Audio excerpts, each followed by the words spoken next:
Hello, I'd like to share my process of creating my latest painting, which I named The Golden Hour. I love observing trees and the light and shadow that falls on them when I go out for walking. So I began recording their form, their texture, light and shadow in my sketchbook. During one of my recent walks, I observed how the light falls on the tree trunk. I remember standing there just observing the light that falls on it and admiring the beauty, and I think this is what inspired me to paint this scene. So as you can see, I started with a lot of sketches in my sketchbook. I then did a line drawing on my watercolor paper, and now let's look at some of the pigments that I have used here. So to make the purple mauve background, I have used a mixture of cadmium red and ultramarine blue, and for the green I'm using olive green. I've also used a bit of cadmium red to tone it down slightly, just bringing that deep green into my painting. And for the tree trunk where the light is hitting, I have used bright cadmium orange, a little bit of burnt sienna.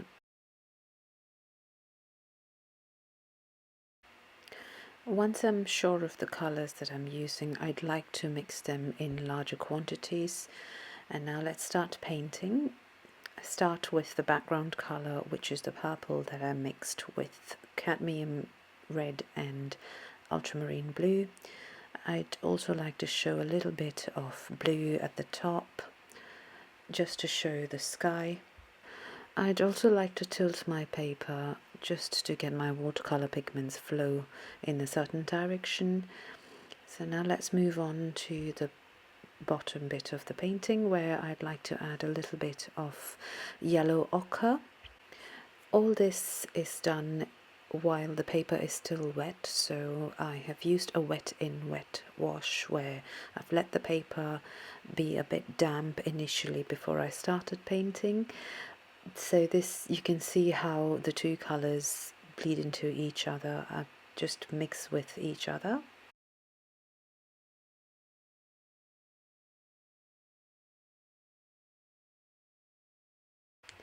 Another benefit of having the paper wet initially is that I can have the freedom to lift out pigments if needed. So I'm using a clean tissue to lift out some of the pigments near the branches where I'd like to leave a fair amount of white to show the brightness of the light falling on that tree trunk. So I'm lifting out some pigments here. And for the foliage, I'm using olive green with a little bit of cadmium red to just tone the green down. Again, I'd like to tilt my paper just to give the whole painting a bit of movement.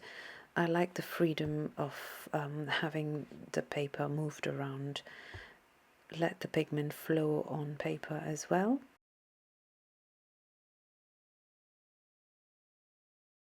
The first layer of paint is completely dry now, so I'm going to go into painting the details of the tree trunk.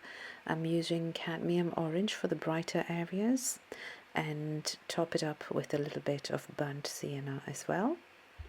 And for the darker areas of brown, I'm going to mix burnt sienna with a little bit of ultramarine blue to get a darker brown, or even sometimes more of a grey tone. I'm going to start off with the tree trunk, starting off with a bit of burnt sienna, a tiny bit of ultramarine blue to tone the bright color down, and I'm going to start by mixing on the paper right now. So I have burnt sienna as well as a bit of ultramarine blue on the tip of my brush. Instead of mixing on the palette, I have decided to place the two colors on the paper, getting them both to mix on paper. I personally feel that it can create more dynamic washes, which is why I'd like to try this on the tree trunk. It also adds to the texture of the tree trunk as well.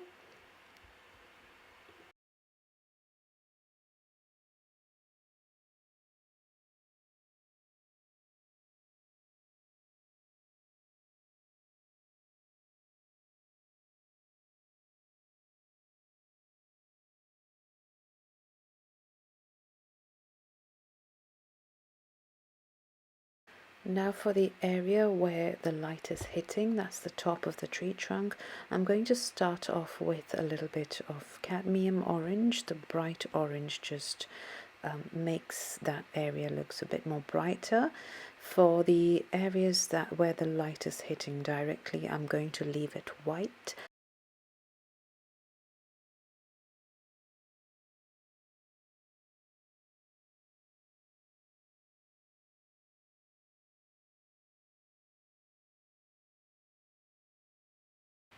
Now I'm going to move on to the finer details of the branches.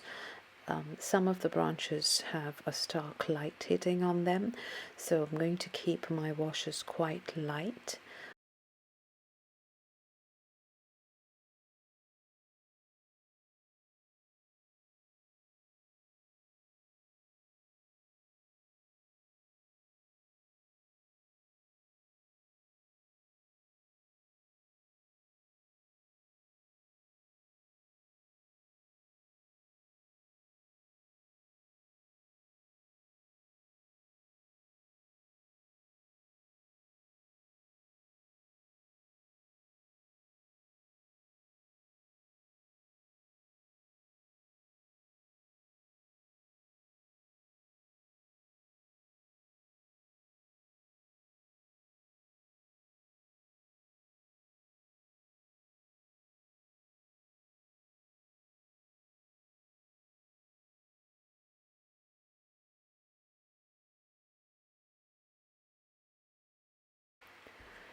I'd also like to lift out some color from the tree trunk where the light is hitting, and I can still do it because the area is still quite damp.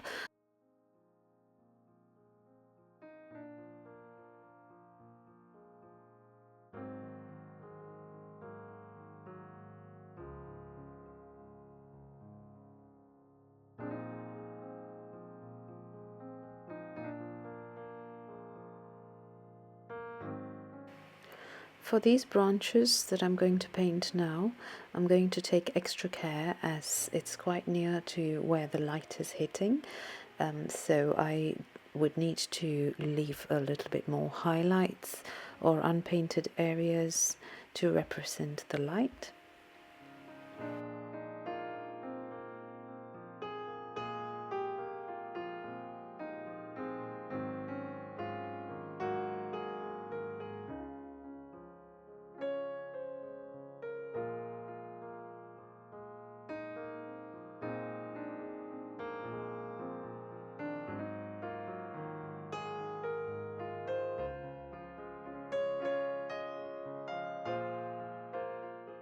Now I'd like to tone the background a little bit, so I'm going to use a deep purple background.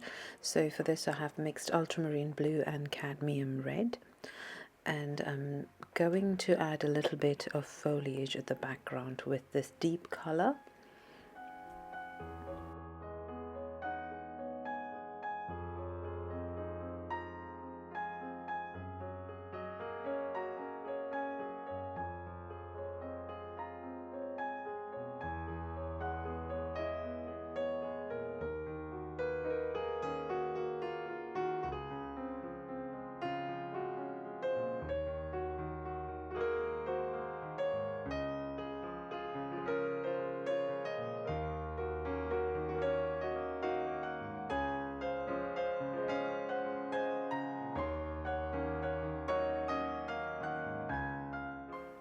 And now I'm going to add some shadows in the foreground as well as some more details in the background, just suggesting a few things in the background.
For some finer details like suggestion of grass, I'm going to use a palette knife to scrape out some paint, and when the paint is still quite wet it is easy to scrape out little details like how you can see here. It just leaves a very stark highlight, and sometimes those highlights are quite necessary to suggest something.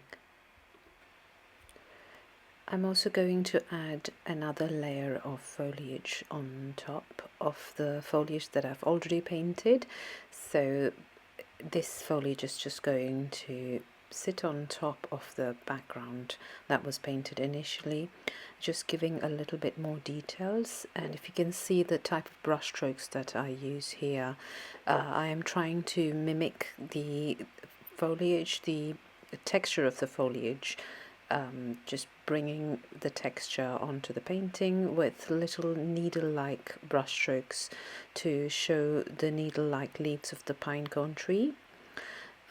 And also where the tree trunk is quite highlighted, I would like to make the areas around it quite dark, just to bring in the contrast, just bring out the whiteness of that paper a little bit more.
And finally, to finish off, I'd like to use a smaller brush to give some finer details of the branches, especially at the top where there's a highlight, and I can also see a little bit of shadow over there. So I'm going to give some finer branches for the details. And with this, I have finished my painting, and I think I concentrated mainly on the light and shadow, the texture. It was also a learning curve for me because it is really difficult to simplify the background, which I have tried my best in this one. And I hope to practice a little bit more, trying to simplify the background, creating more focus in my painting. I hope you enjoyed watching the process, and feel free to ask me any questions if you have. If you like to paint from the reference picture, it is shared in the community section of my YouTube channel. Happy painting, everyone!